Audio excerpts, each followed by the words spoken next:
फैसला کرتی ہے کہ اسے فوراً کچھ نہ کچھ تو کرنا ہی پڑے گا۔ وہ فرش پر کرسی دے مارتی ہے تاکہ شور ہو اور ایک شخص باہر آتا ہے۔ اس کے پاس ہتھیار کے طور پر صرف ایک لکڑی کی ٹوٹی ہوئی کرسی کی ایک ٹانگ ہی تھی، لیکن وہ بہادری کے ساتھ اندر جاتی ہے اور حملہ آور کے گھٹنے پر وار کرتی ہے۔ کیسر کو آزاد کرواتی ہے مگر دوسرے ہی شخص سے ٹکرا جاتی ہے۔ اب صرف بھاگنے کا ایک ہی راستہ بچتا ہے۔ وہ دروازے کے قریب پہنچتے ہیں کہ ایک اور بڑا آدمی سامنے آ جاتا ہے۔ وہ تلوار نکالتا ہے اور ہیلینا حملے کے لیے تیار ہو جاتی ہے۔ تب اچانک کیسر اس کے سامنے آ کر وار سہ لیتا ہے۔ ہیلینا اسے چھوڑ تو نہیں سکتی تھی، وہ جم کر لڑتی ہے۔ جب لینارڈ اور ہیملٹن پہنچتے ہیں، اغواکار فرش پر پڑے خون میں لت پت ہے۔ حادثے کے بعد ہیلینا 3 دن تک تو بستر پر ہی پڑی رہی کیونکہ اس کا ٹکنا مر گیا تھا اور بہت ہی زیادہ شدید لڑائی کرنے کی وجہ سے، کیونکہ وہ اتنے خاص فزیکل ٹریننگ وغیرہ تو کرتی نہیں تھی تو اس کے بازو اور پٹھیاں بری طرح سے کھچ چکی تھی۔ خوش قسمتی سے اس نے اغواکاروں کو مارا نہیں تھا، صرف انہیں گرفتار کر کے کیپٹل بھجوا دیا تھا۔ کیسر بھی اب ٹھیک تھا۔ 2 دن بعد اس کے والد اسے اپنے دفتر میں بلاتے ہیں۔ وہ سخت ناراض تھے مگر سمجھ نہیں پا رہے تھے کہ اس لڑکی کے ساتھ کیا کریں۔ سب کو اندازہ ہو چکا ہے کہ ہیلینا کوئی عام بچی تو نہیں۔ ہیملٹن چاہتا ہے کہ اسے کیپٹل لے جا کر اچھے سے تربیت دے اور اسے 2 راستے دیتا ہے۔ پہلا، ٹیچے میں رہ کر پرسکون زندگی گزارے، یا پھر دوسرا، دوبارہ خون اور شان و شوکت کے راستے پر چلے۔ ہیلینا دونوں کو ٹھکراتی ہے، صرف ایک چیز پسند چاہتی ہے، وہ اپنے بھائی کو تلوار بازی سکھانا۔ وہ اسی راستے پر توجہ رکھتی ہے۔ پھر وہ کیسر سے ملنے بھی جاتی ہے مگر دروازے پر رک جاتی ہے۔ آخر کار ایسے کسی شخص سے کیا کہے جو اس کے لیے جان کی بازی لگا چکا ہو۔ کیسر اسے دیکھ کر کہتا ہے، زخم ابھی تک درد کر رہا ہے مگر جلدی ٹھیک ہو جائے گا۔ شکر ادا کرنے کے بجائے ہیلینا تو مذاق اڑانے لگ جاتی ہے اور مذاق مذاق میں اسے کہتی ہے، اب تو یہ ایک بہت برا دھبا رہ جائے گا، اب تجھے شادی کون کرے گا؟ کیسر بھی شرماتے ہوئے کہتا ہے، اگر دھبے کی وجہ سے کسی نے مجھے شادی نہیں کی تو تمہیں میری دیکھ بھال کرنی پڑے گی۔ اس کی اس بات پر ہیلینا ہنس دیتی ہے، لیکن کیسر آدھا تو سچ بول ہی رہا تھا۔ پھر وہ پوچھتی ہے، کیا وہ سو نہیں پاتا؟ کیسر کہتا ہے کہ ہاں، ذرا سا وہ ڈرا ہوا ہے۔ آخر جس شخص نے اسے قتل کرنے کے لیے بھیجا تھا وہ ایک امپیریل فیملی کا ہی فرد تھا، یعنی وہی لوگ جن کے درمیان اسے واپس جانا ہے۔ ہیلینا اسے دلاسا دینے کی کوشش کرتی ہے لیکن دلاسا بھی کیسا دیتی ہے؟ اگر وہ تخت چھوڑ بھی دے تو وہ بھی محفوظ نہیں رہے گا، کیونکہ اس کے ارد گرد کوئی نہ کوئی بندہ تو ایسا رہے گا کہ اس کو اس بات کا خوف ہو کہ یہ آگے جا کے ہمارے لیے مشکل پیش کرے۔ ویسے ہی عجیب سی تسلی تھی مگر سچ تھی، کیونکہ وہ جانتی تھی کہ اقتدار سے بھاگنے کا کوئی فائدہ نہیں۔ وہ اسے کہتی ہے کہ اصل حفاظت تخت پر قبضہ کرنے میں ہے۔ وہ وعدہ کرتے ہیں کہ اس کے ساتھ کھڑی رہے گی اور اسے مضبوط بنانے کی کوشش کرے گی تاکہ وہ اس امپائر کا ایک بہت ہی اچھا امپیریئر بن سکے۔ اسی رات ہیلینا شہزادے کے پاس سو جاتی ہے تاکہ وہ سکون سے سو سکے۔ چند دنوں بعد زخم تو بھر جاتا ہے لیکن جیسا کہ ہیلینا نے اس سے کہا تھا وہ زخم ایک داغ چھوڑ گیا تھا۔ ہیملٹن اسے کیپٹل لے جانا چاہتا ہے مگر باپ انکار کر دیتا ہے۔ آخر میں ویسیکا خاندان شہزادے کو ایک یادگار گرمیوں کے بعد الوداع کہہ دیتے ہیں۔ رخصت ہوتے وقت کیسر ڈیوک سے کہتا ہے کہ وہ ہر گرمیوں میں آ کر ہیلینا سے تلوار بازی سیکھنا چاہتا ہے۔ ڈیوک مان تو جاتا ہے اور دونوں وعدہ کرتے ہیں کہ جب تک کیسر امپیریل نہیں بن جاتا وہ استاد اور شاگردی رہیں گے۔ 3 سال بعد ویسیکا بہن بھائیوں کو کیسر کا خط ملتا ہے اور پھر اس گرمیوں میں آنے والا ہے۔ لگتا ہے پچھلے 3 سالوں میں اس کا غرور واپس آ گیا ہے مگر کم سے کم وہ زندہ تو ہے۔ اب یہ تینوں دوست دوبارہ ملنے والے ہیں، بچوں کی طرح نہیں بلکہ 17 سال کے نوجوانوں کے طور پر۔ لگتا ہے اس بار کچھ مزیدار ہونے والا ہے۔ ہیلینا پچھلے 3 سالوں سے لینارڈ کو تلوار بازی سکھا رہی ہے۔ اس نے کئی مقابلے بھی جیتے ہیں اور اب اصلی دھات کی تلوار سے وہ کھیلتا ہے، اس کا استعمال کرتا ہے۔ اب وہ ان لکڑی کی تلواروں کو تو ہاتھ بھی نہیں لگاتا۔ ہیلینا نے اب دونوں کے لیے چمکتی ہوئی نئی تلواریں خریدی ہیں۔ اب اس کی اپنی شہرت بھی بڑھ چکی ہے، جو لوگ کبھی اس کا مذاق اڑایا کرتے تھے اسی سے تربیت لینا چاہتے ہیں۔ تلوار خریدنے کے بعد جیسے ہی وہ دکان سے نکلتی ہے اچانک اس کے سامنے سے ایک جھونکا سا گزرتا ہے۔ ایک نیلے بالوں والی لڑکی اسے ٹکرا کر ایسے ہی دوڑ جاتی ہے کہ نہ جانے کیا چیز ہو گئی ہو۔ ہیلینا فوراً سمجھ جاتی ہے کہ اس کی تو جیب کٹ چکی ہے۔ हेलेना चोर को पकड़वाने के लिए पहरेदारों को बुलाने के बजाय खुद उसके पीछे भागती है बगैर कोई टाइम जाया किए। ज्यादा देर नहीं लगती, वो एक तंग गली में बदमाशों के एक गिरोह को देख लेती है और इन्हीं में नीले बालों वाली वो लड़की भी मौजूद थी। वो इनकी बातें गौर से सुनती है और जल्द भी समझ भी जाती है कि मामला बज़ाहिर जितना लग रहा है इतना तो सादा बिल्कुल भी नहीं। असल में वो लड़की भी किसी रईस खानदान की बेटी है और वो गुंडे इसे तावान के लिए अगवा किए बैठे हैं। मगर अपनी फैमिली से भारी रकम दिलवाए बगैर वो खुद ही चोरी और भीख मांग मांग कर थोड़ा थोड़ा करके तावान अदा करने की कोशिश कर रही है। शायद इसका मतलब ये है कि इसका खानदान इसे छुड़वाना चाहता ही नहीं। क्या वो एक नाजायज बेटी है? अगर ऐसा है तो ये मामला हेलेना के लिए बहुत ही ज्यादा जाती बनने वाला है, क्योंकि वो उसकी पिछली जिंदगी में खुद भी इसी हाल से गुजर चुकी है। वो गुंडे इस लड़की को मारने लगते हैं। हेलेना अचानक हमला करती है और पटवा वापस ले लेती है। बस एक बार लीडर के पांव पर जोर से पैर रखना पड़ता है और सब के सब चीखते हुए भागने निकलते हैं। वाह, कितने बुज़दिल लोग हैं। इनको देखकर हंसी आ जाती है जिस किस्म के ये लोग हैं। लेकिन वो नीले बालों वाली लड़की इतनी आसानी से हार मानने वाली नहीं। वो दो पत्थर उठाती है और हेलेना पर फेंक देती है ताकि बटवा वापस ले सके। इसकी बेबसी देखकर हेलेना एक शर्त रखती है कि अगर लड़की इसे एक बार भी मारने में कामयाब हो गई तो बटुआ इसका होगा। लेकिन अगर वो हार गई तो इसे हेलेना के मातहत बनना पड़ेगा, यानी वो उसे इसके नीचे रहना पड़ेगा। लड़की फौरन हमला करती है मगर जैसे ही हेलेना अपनी तलवार संभालती है वो फौरन हथियार डाल देती है। चंद सवालों के बाद पता चलता है कि इसका नाम टेरा है। ये वही नाम था जो गांव ने इसे तब दिया था जब इसने इसे और इसकी माँ को महल से निकाल दिया था। हेलेना को तो ये बात बर्दाश्त ही नहीं होती। वो वापस इस लड़की को एक ऐसे जालिम बाप का नाम कैसे रखने दिया जा सकता है। हेलेना को तो ये बात बर्दाश्त ही नहीं होती। वो एक जालिम बाप का दिया हुआ नाम, जो कि उसकी प्रीवियस लाइफ में भी इसी टाइप का नाम रखा गया था उसका, वो इसे कैसे रखे दे सकती है। इसलिए वो इसे नया नाम देती है, एगोट, और उसे कहते हैं आज से एक और इसकी ज़ाती मुलाजमा होगी। ये सड़क पर चोरी करके जीने से कहीं ज़्यादा बेहतर है। अगले दिन एगेट यूनिफॉर्म में जगमगा रही होती है, कानों तक मुस्कुराहट, उम्र सिर्फ 12 साल मगर सीखने में तेज। सब इसे फौरन पसंद करने लगते हैं। बस मसला ये है कि वो कुछ ज्यादा ही पुरजोश है। वो हेलाना के लिए हर काम खुद करना चाहती है, खाना खिलाने तक हर एक चीज को वो खुद करना चाहती है। तब बात तलवारबाजी की आती है तो हेलेना इसे सख्ती से कहती है कि वो तरबियत गाह के करीब भी ना आए। लेनार्ड नोट करता है कि नई मुलाजमा किस कदर फर्माबरदार है और अपनी बहन को खबरदार करता है कि वो और शहजादा कभी नहीं बन पाएंगे। हेलेना दिल ही दिल में सोचती है कि शायद वो ठीक कह रहा है। वक्त गुजरता है और आखिरकार शहजादा सीजर लौट आता है, मगर अब वो बच्चा नहीं रहा। वो काफी लंबा और नौजवान हो चुका है। हेलेना को छेड़ते हुए कहता है, लगता है तुम पिछले साल से छोटी हो गई हो, और बदले में एक जोरदार घूंसा खाता है जिसका वो यकीनी तौर पर हकदार था। जब वो संभलता है तो एकोट को देखकर चौंक जाता है, जो अपनी मालकिन के सामने ढाल बनकर खड़ी है जैसा लेनार्ड ने कहा था। सीजर फौरन छेड़ जाता है मगर हेलेना इसकी नाराजगी को संजीदगी से नहीं लेती। चंद लम्हों बाद दोनों एक दूसरे पर चिल्ला रहे होते हैं और हेलेना कहती है, मेरे लिए लड़ना बंद करो। एगोट फातहाना मुस्कुराहट के साथ बाहर चली जाती है, सोचती है कि आज की बाजी इसी ने जीती है, हालांकि ये किसी की जीत नहीं हुई। और इसी तरह सीजर और हेलेना की इतने सालों बाद दोबारा मुलाकात काफी ज्यादा अजीब तरीके से होती है, जिसकी वजह से वो काफी ज्यादा शर्मिंदा हो रही थी।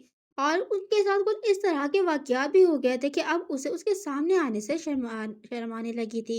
इसके बाद वो शहजादे से दूर रहने लग गई थी। कभी बर्फ की तरह ठंडी रहने वाली हेलेना अब नजरें मिलाने से भी डरती थी। ये सूरत हाल खासी अजीब थी क्योंकि मौसम गर्मा यानी समर का सीजन चल रहा था और शहजादा तरबियत करनी थी। चंद दिनों बाद यूं ही छुपने के बाद वो खुद संभलने का फैसला करती है। रात को सीजर इसकी खिड़की के नीचे आकर कंकरियां फेंकता है। कितना रोमानवी अंदाज है। वो वापस अंदर जाना चाहती है मगर मिन्नत करता है कि थोड़ी देर बात कर ले। इजाजत मिलने पर वो खिड़की से चढ़कर अंदर जाता है और बताता है कि इसे दरवाजे से आने नहीं दिया गया क्योंकि एगेट पहरा दे रही थी। यकीनन ये वही तो है। सीजर समझता है कि शायद हेलेना इससे नाराज है। हेलेना इसे यकीन दिलाती है कि ऐसा नहीं बल्कि वो बदल गया है। बचपन का दोस्त अब एक नौजवान शख्स बन चुका है और ये बात थोड़ी सी अजीब है। सीजर एतराफ करता है कि इसे इस मौसम से डर लगता है। 3 महीने बाद वो बालिग होने वाला है, यानी 18 ईयर्स का होने वाला है, और फिक्र है कि कहीं हेलेना और लेनार्ड इसे भूल ना जाएं। हेलेना इसकी बात से मुतासिर होकर इसका हाथ थामती है और वादा करती है वो कभी इसे नहीं छोड़ेगी। वो फौरन खुश हो जाता है, कंबल में घुस जाता है और सोने लगता है जैसे बचपन में किया करते थे। हेलेना सोचती है ये कितना खूबसूरत है मगर कितना बेवकूफ भी। गर्मियों के दिनों में तलवारबाजी की तरबियत दोबारा शुरू हो जाती है। सीजर की तरक्की हैरान कुन थी और हेलेना अपने असबाब बार बार नया बनाना पड़ता था। हैमिल्टन ये सब फख्र से देखता है, खुश है कि सीजर को एक ऐसी दोस्त मिली है जो इसका हौसला बढ़ाती है। वो एतराफ करता है कि महल में सीजर पर कई कातिलाना हमले भी हो चुके हैं, मगर ये बात राज रखने को कहता है। हेलेना को एहसास होता है कि सीजर की जिंदगी बाहर से जितनी पुरसुकून लगती है, अंदर से इतनी ही ज्यादा खतरनाक।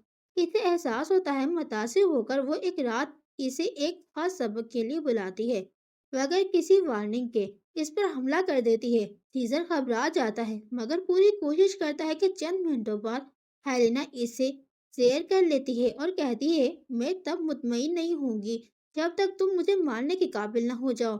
यूं इनकी खुफिया तरबियत सारी गर्मियां चलती रहती हैं। दोनों दिन ब दिन मजबूत होते जाते हैं, जिस्मानी और जज्बाती तौर पर। इसी दौरान एगेट और सीजर की दुश्मनी बढ़ती चली जाती है। एक दिन चाय के दौरान एगेट कहती है इसे शक है शहजादे के इरादे तो बिल्कुल ठीक नहीं। हेलेना तो हैरान होती है, वही जो पिछले हफ्ते मेरे बिस्तर में सोने की जिद कर रहा था। लेकिन एगेट दरअसल हसद में जल रही थी। हेलेना इसका मतलब समझे बगैर कहती है शायद इसे तरबियत के लिए स्कूल भेज देना चाहिए, और वादा करती है कि सीजर के जाने के बाद वो खुद एगेट को तलवारबाजी सिखाएगी। लेकिन अगर एक साल में वो लेनार्ड के बराबर ना पहुंची तो इसे स्कूल भेज दिया जाएगा। गर्मी खत्म होते ही हेलेना सीजर को सबसे खतरनाक हरबे सिखा चुकी थी जो इसे मजबूत रख सके। ब्रिस्ट का स्टेट दोबारा पुरसुकून हो चुका था जब तक कि 5 मंथ के बाद एक लेडी आती है जिसका नाम एवरग्रीन था। 2 लेटर्स के साथ आती है। ये लेटर शहजादे की तरफ से इनविटेशन थे जो कि ताजपोशी की तकरीब के लिए थे। हेलेना दिल ही दिल में दुआ करती है कि इसे बुलावा आया, लेकिन आखिर में नीचे छोटे उर्फ में लिखा था कि अगर वो नहीं आई तो वो इस गर्मियों की उन दोनों की जो पहली मुलाकात थी वो उसका वाकया वो सबको बता देगा। अब तो हेलेना के पास जाने के सिवा कोई चारा नहीं था। तकरीब के दौरान और लेनार्ड दोनों शानदार लिबास में पहुंचते हैं, मगर बच्चे होने के नाते इन्हें असल तकरीब में दाखिला नहीं मिलता। हेलेना खामोशी से पस मंजर में रहने की कोशिश करती है, मगर 30 मिनट बाद कोई इसके लिबास पर शराब गिरा देता है। बस इसकी मुलाकात एक सुनहरे बालों वाली लड़की योलिका से होती है जो बस जाहिर तो बहुत मीठी बातें कर रही थी, मगर इसी खानदान से ताल्लुक रखती थी जिसने कभी शहजादे को मारने की कोशिश की थी। यूलिका बातों ही बातों में शहजादे के साथ उसके ताल्लुक के बारे में छेड़ती है और मौका पाकर इसके लिबास पर दोबारा शराब गिरा देती है। मगर इस बार हेलेना पीछे तो नहीं हटने वाली थी। वो उल्टा उसके मुंह पर शराब फेंक देती है। पूरा हाल हैरान रह जाता है। यूलिका मुंह छुपाती है और शर्मिंदा होकर भाग जाती है। वो जान जाते हैं कि जिस लड़की से अभी उस लड़की ने छेड़छाड़ की थी वो खुद वलीअहद यानी क्राउन प्रिंस की सबसे ज्यादा करीबी दोस्त थी। बाद में हेलेना एक खिड़की के पास खड़ी बर्फ देख रही थी जब अचानक सीजर खुद ताजपोशी छोड़कर इसके पास आ जाता है। वो दोनों लम्हा भर खामोश रहते हैं। हेलेना कहती है ये तुम्हारा दिन है, तुम्हें तो वहाँ होना चाहिए। सीजर सिर्फ मुस्कुरा कर कहता है मेरी तो पहली तरजीह है तुम, हमेशा से तुम ही रहोगी। हेलेना काफी ज्यादा शर्मा जाती है और कहती है अगर वाकई इसके शागिर्द है तो बेहतर होगा कि घुटने टेक दे। और सीजर वाकई घुटने टेक देता है। सल्तनत का वली अहद क्राउन प्रिंस के सामने नील डाउन हुआ था। हेलेना इसकी आंखों पर हाथ रखती है और धीरे से कहती है सालगिरह मुबारक हो और शुक्रिया कि तुम पैदा हुए। सीजर जवाब देता है मैं तो सिर्फ तुम्हारे लिए पैदा हुआ हूँ हेलेना। हेलेना का दिल तेजी से धड़कने लगता है, मगर शायद वो अभी ये नहीं समझ पा रही थी कि वो क्या कहना चाहता है। ताजपोशी के बाद पूरे एम्पायर में 3 दिन की छुट्टी का ऐलान होता है। जहां बाकी लोग जश्न मना रहे थे वही हेलेना सिर्फ एक चीज चाहती थी, सुकून और नींद। लेनार्ड नाइट बनने के ख्वाब में मसरूफ है, इसलिए वो सिपाहियों के साथ वक्त गुजारने निकल जाता है। यूं लगता है कि आखिरकार हेलेना को कुछ दिन का चैन मिल गया, लेकिन अगली ही सुबह वो चैन टूट जाता है। शहजादा सीजर, या अब कहना चाहे कि ब्राउन प्रिंस, इसके दरवाजे पर खड़ा होता है। हेलेना दरवाजा खोलते ही चीख उठती है, तुम्हें तुम्हें होश है? तुम अभी अपनी ताजपोशी के बाद आए हो, तुम्हारे पास इतना वक्त कहाँ से आ गया? सीजर बेसाख्ता मुस्कुराता है, तारगिरा का तोहफा तो अभी बाकी है ना, मैं चाहता हूँ कि तुम मेरा दिन मेरे साथ गुजारो। हेलेना इसे वापस धकेलने की कोशिश करती है। वैसे अगर देखा जाए तो ये इस एम्पायर के क्राउन प्रिंस के शान शान तो रवैया अच्छा नहीं है। वो सीधा मुंह फटके फाड़ के उसको कह देती है, बाहर जाओ, निकलो यहाँ से। मगर वो अपनी जिद से बाज नहीं आता। नतीजा ये निकलता है कि वो हेलेना के साथ पूरा दिन गुजारेगा। जैसे पुराने दिनों में सब कुछ आसान लगता था। वो दोनों जंगल में सैर करते हैं, पुरानी बातें करते हैं, और एगेट दूर से नजर जमाए रखती है, जैसे वो अब भी अपने मुखालिफ पर शक में हो। सीजर बार बार, क्योंकि इसके वाहिद दूसरी सालगिरह की ख्वाहिश समंदर के किनारे एक वाला है, लिहाजा इसे लगता है कि वो सारा दिन एक साथ गुजारेंगे। यकीनन सीजर जितना मुमकिन हो सके आवाम के तौर पर रहना चाहता है। वह हेलेना के लिए कपड़े देखने के लिए पूरे शहर में घूमता है, हालांकि ये इसकी सालगिरह का तोहफा होना था। जब वो केक और चाय के लिए रुकते हैं तो वो इससे पूछती है कि ऐसा क्यों, लेकिन शहजादा सिर्फ ये कहता है कि इसके लिए चीजें खरीदना ज्यादा मजेदार है। जब वो लफ्जी तौर पर बैठा था, इसे एक सादा सा मुस्कुराहट के साथ घूर रहा था। हेलेना इसे नजरअंदाज करने की कोशिश तो करती है, फिर बात पार्टी की तरफ मुड़ जाती है, जहाँ वो पूछता है कि क्या वो किसी से मिली। वो जाहिर है कि ये जानने के लिए कि कोई उसके रास्ते में तो नहीं आ रहा, लेकिन हेलेना इसके बजाय लेकिन हेलेना उसको जवाब देने के बजाय किसी औला ब्रोंटे का जिक्र कर देती है। वो गालिबन शहजादे के लिए एक तकलीफ मौजू है, इसलिए वो ये नहीं चाहती थी कि क्या हो। सीजर इसकी असल सालगिरह का तोहफा देकर बहुत ही ज्यादा अच्छा महसूस कर रहा था। ये कोई शाही शानदार सी चीज नहीं थी, बस एक केबिल बना हुआ मुफलर था, लेकिन सीजर के चेहरे के तासरात ऐसे लग रहे थे जैसे कोई सोने की सलाखें उसे दे दी हों। बहरहाल उसकी जिंदगी में किसी ने पहली मर्तबा इसको इतना अच्छा और बेहतरीन गिफ्ट दिया है, तो कोई भी खुश होगा। सीजर भी उनमें से एक ही है। तो हेलेना ने और ये चीज़ भी हेलेना ने बनाकर उसे दी है, तो ये और भी ज़्यादा मज़ेदार हो गया। लिहाजा ये किनारा से थोड़ा सा कच्चा है, लेकिन वलीअहद यानी क्राउन प्रिंस इसे फौरन पहन लेता है और कहता है कि ये इसके तमाम तोहफों में से सबसे ज़्यादा बेहतरीन और अच्छा तोहफा है। यकीन करना थोड़ा मुश्किल है जब इसने इसे शायद घोड़े सिर्फ रात पहाड़ों में हवेलियां मिल ही रही होंगी, लेकिन ये एक अलामत है कि वो हेलेना पर चाँद छिड़कता है। मेरी तरफ से तो ये ख्वाहिश है कि वो अपनी आंखें खोले और इसे देखे। तो इसी के साथ हमारे इस पार्ट की इसी जगह एंड होती है। तो मिलते हैं हम अपने अगले पार्ट में। जब तक के लिए सी बाय बाय।